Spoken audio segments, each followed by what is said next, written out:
ngasisu mayam channel sigi maikei digi loksingi pukai adugi matik khangjun bada kanaraba content ngatang mayam da share to jage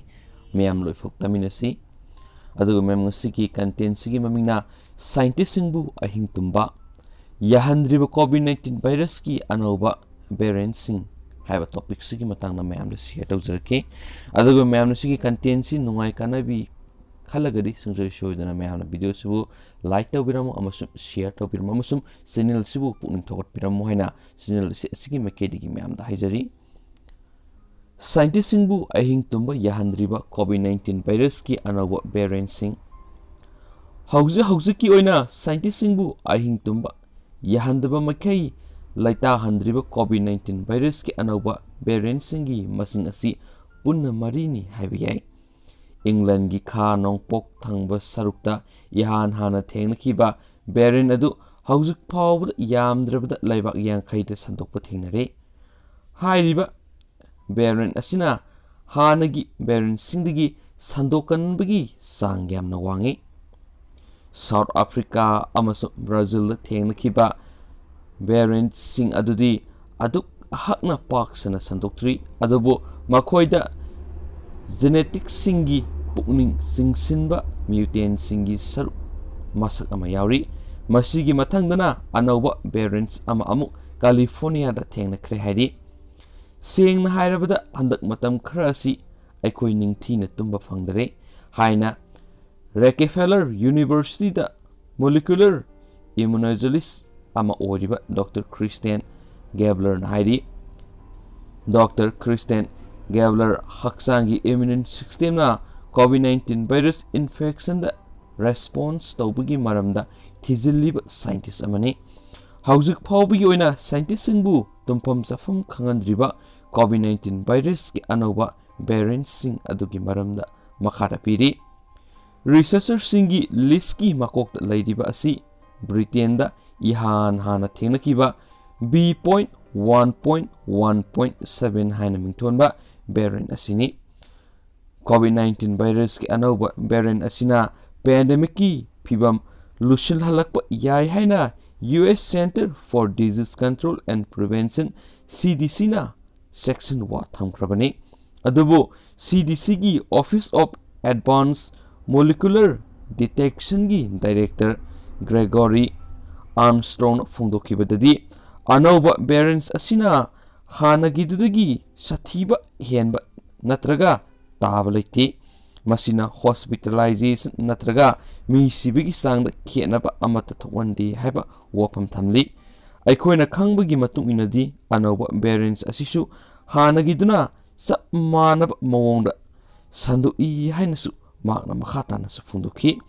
masina takpadi aikoina hana khangduna lairaba covid-19 sandokpagi sang hanta hanaba pambaising asi sijinaduna anauba variants asidagisu ngakthokpa ngamgani haibani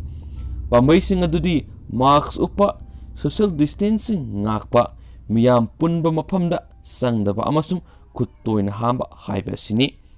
anauba variants asida yauriba mutation asina maram oiraga virus asina miyoy amada hena laina sangma ngamhali mathangdana South Africa da ahanba oina thengnakiba B.1.351 natraga 501Y.B2 haina mingthonba variants asini variants asida mutation singi manadaba pattern ama yawi maduna spike protein gi structure ahongba thokpagi sang adu B.1.1.7 da hongba adudagi helhali variants asida yauriba E484K kauba maroiba mutation amana virus asigi receptor binding domain da effect tawi machine maram oiraga virus asina vaccine singi effect gi nanthokpada mateng pangba ngamba yai haina scientist kharana panari South Africa gi official singna haibigi matungina variants asi haujuk mafam kyada hangba COVID-19 virus ki khwaidagi common oiba version ama oire variants asi yumthang nariba laibak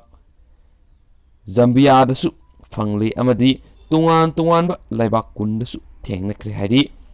P.1 amasung P.2 haina mingthonba variants ani amasu Brazil da ihan hanba oina thengnakhre. P.1 asi laibak asigi Mano City da satakhiba survey amagi specimen sada 42 da thengnakhre. Amadi Japanese official singnasu Brazil dagi lakpa miyoi mari da thengnakhre. CDC na haikibagi matungina variants asi tholakpasina COVID-19 sandokpagi sang hengalakpa yabagi akiba lei haina phungdokre. P.1 dasu E484K mutation yawi hari Brazil da ihan hanba oina P.2 asi miyoi taraga mathuida thengnarakpa matamdasu mipung khudingma pakhatnakhibani. Khwaidagi nauba oina L452R haina mingthonba variants ama California da thengnakhre. Haujik phawbigi oinadi variants asigi maramda yamna mamutana khangba ngamdri hainasu sigi ngasigi health tips ki oina mayamda sanoksariba pokningi loksingi oibiaba content sinasu makatana phongdorakli. Loisulakpo oina mayamda content masang katanga mayamda share tawjaramge yamna mot nuwaitaba pawmani. Saknai rabi artist dana manjurina laikidabada awaba phongdoknarakli. Manipur gi saknai rabi Manipuri film amadi theater gi artist Sagolsem dana manjurina manung matam sadana laikidabada apunba Manipur matam isai kanglup amigna thamoi sokna nungaitaba phongdoksari haina amiki joint secretary Hakruzam Jogin thatorokpa serol amanasu phongdorakli. Serol asina makha taraduna Manipur film amadi theater bu miyamna pamnaba popular art form ama oihalakpada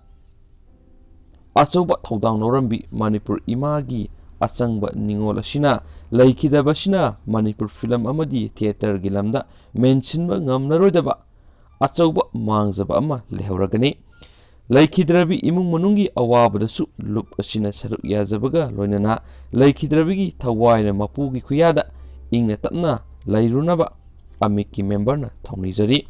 Ngasi amiki head office ya school Zamanstada minute ama tuminna leptuna amiki member singna awabasu phongdokhi hairenasu pawsinasu makatana phongdorakli. Yamnam thabu sungne oiraba pawmasu oire ma'am da haujik oinadi ma'am paw sigi sandoksari banu tikuni health tips matang saida loisinjarage aduga ma'am nasu haidi karamba wafum thamningbige haibagi pokning singsu phongdokpiramo haina comment section da channel asiki maikedi gi request tawjari. Aduga ngasi oinadi ma'am matang saida kainarasi aduga hayengsu nongai nongai bu content yorolagadi soidana ma'am da share tawjarake haina channel asiki maikedi gi so haijari. Aduga ma'am haujik oinadi kainarasi and thank you.